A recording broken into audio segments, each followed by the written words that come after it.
प्रसाद करवाया। अब तो मेरे ठाकुर जी जैसे सुदामा जी महाराज के चरणों की सेवा करने लगे ना, तो महाराज अब तो भगवान श्री द्वारकाधीश सुदामा जी से सैकड़ों बातें पूछते हैं। अरे भैया सुदामा, ये बता, तू बचपन में बड़ी बैराग की बातें करते हो तो तूने ब्याह करो के लाए? सुदामा जी बोले भैया इन सबके सामने पूछने की कहावत अति ने अकेले में ही पूछ ले। ठाकुर जी बोले भैया कोई बाहर बना से अपने घरे घर के बैठे बताया था ब्याह करो के लाए? सुदामा जी बोले भैया लाला तो पूछे, तेरी सुंदर सी भाभी है, माँ को नाम है सुशीला और बापू जैसू नाम है, बापू जैसू काम भी है। अच्छा भैया एक बात बता, तूने ब्याह कर लिया अकेले वो क्यों ना बुलाया? सुदामा जी बोले भैया लाला अब तेरी बात कुछ और है, तू इतना बड़ा द्वार कटोरी को राजा में भजमंगा फकीर मैं भिखारी। भगवान बोले भैया ऐसी बात ना है, तू एक बार बुला कर तो देख तो। अरे आवो ना आवो मेरा काम आता। अब तो सुदामा जी बोले अच्छा भैया तूने मेरे बारे में तो पूछ लियो, अब तो ये बता तेने ब्याह करे कि नहीं? भगवान बोले अरे भैया हम बताएं का, हम तो चीजें तुम्हें मिलाते हैं।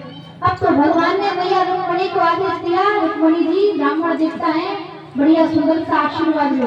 अब तो भैया रुक्मणी आई, सुदामा जी को प्रणाम किया, मैं कृष्ण पत्नी रुक्मणी प्रणाम करती हूँ। तो सुदामा जी बोले सौभाग्यवती भला, पुत्रवती भला।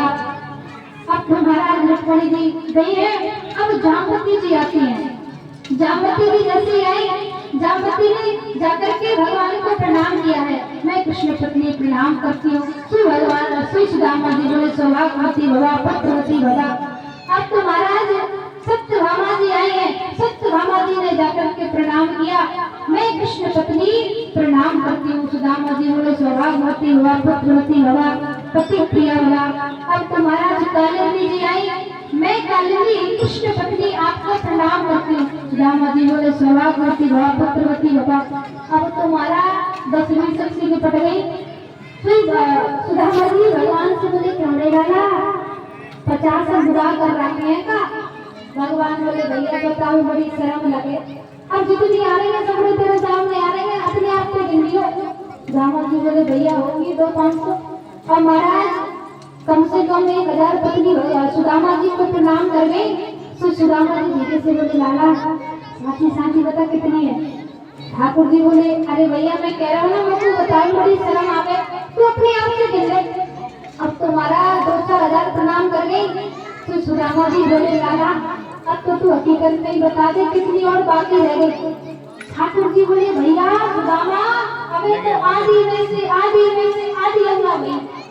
अरे पूरी पत्नी है 16,108। सुदामा जी बोले भैया मैंने सबन को आशीर्वाद दिया ना, तो मैं तेरी भाभी के पास में ना लौट पाऊंगा। अरे एक काम कर लाला, तू सबका पति है और ये सब तेरी पत्नी है, एक काम कर करेंगे तू सबकी तरफ से प्रणाम कर ले और मैं तुमको आशीर्वाद दे दूंगा और तू सबको प्रेम के आशीर्वाद बांट कर रही हो। ठाकुर जी बोले भैया तूने घर में कराई थी लड़ाई, अरे तूने बच्चों को आशीर्वाद दे दिया, बच्चों को ना दिया, अब वो तो लड़ेंगे। सुदामा जी बोले भैया मेरे ऊपर नेक रहम कर ले। अरे मेरे आप शरीर को देख, मेरे तो हाथ ही काम करने वाले कर गया। पर आज भगवान ने जैसे ही जाकर के सुदामा जी को प्रणाम किया है, आज भगवान के लिए सुदामा जी ने सुंदर सा आशीर्वाद दिया है। अब तो फिर से भगवान भाई वाली बात पे आ गए। ठाकुर जी बोले अच्छा भैया लाला एक बात बता, मेरी भाभी आ गई तो तू यहाँ तक आयो, मेरी भाभी ने मैं तुमको जो भेजो ना है। अब महाराज सुदामा जी जो पुतलिया को लेके आए थे बापू बार छिपाए। अब महाराज जो बार छिपाते हैं तो पहले तो भगवान चरणों की सेवा कर रहे थे। ठाकुर जी बोले भैया लाला जब से तू आयो है कि तू अपने हाथ को ऐसे क्यों कर रहा है? अरे मैं भैया को हिलाने की बोला। सुदामा जी बोले भैया लाला इतनी दूर से चल के आए, तुम्हें हाथ पामन में दर्द तो नहीं जाए? भगवान बोले अच्छा भैया पहले ही बता दे तो कि मेरे तो पाँव में दर्द ना हो रहा, मेरे तो हाथ में हो रहा है। आज भरा है सुदामा जी से पोटली को छुपा रहे थे, आज भगवान उस पोटली को छीन ही देते हैं। आज सुदामा जी की जैसे उस पोटली को छीना है, भगवान ने पोटली को खोल करके देखा तो उसमें सुंदर सा पत्र लिखा है, एक माँ से 2 लाख में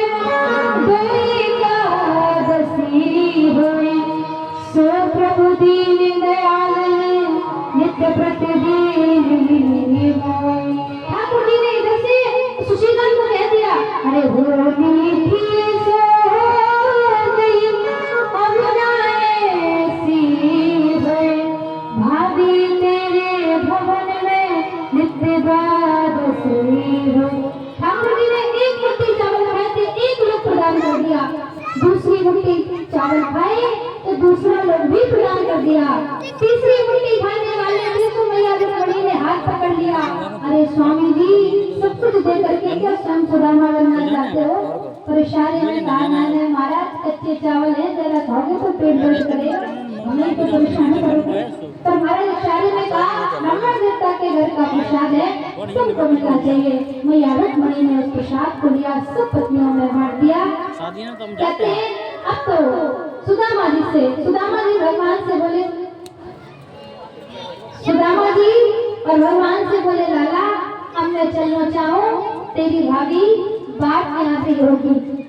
अब तो भगवान बोले ठीक है भैया लाला जाओ अच्छा रहो तो चलोगा, पर मैंने जो बचपन को तो वो पहनाए थे ना वे मेरे बचपन को उतार जा।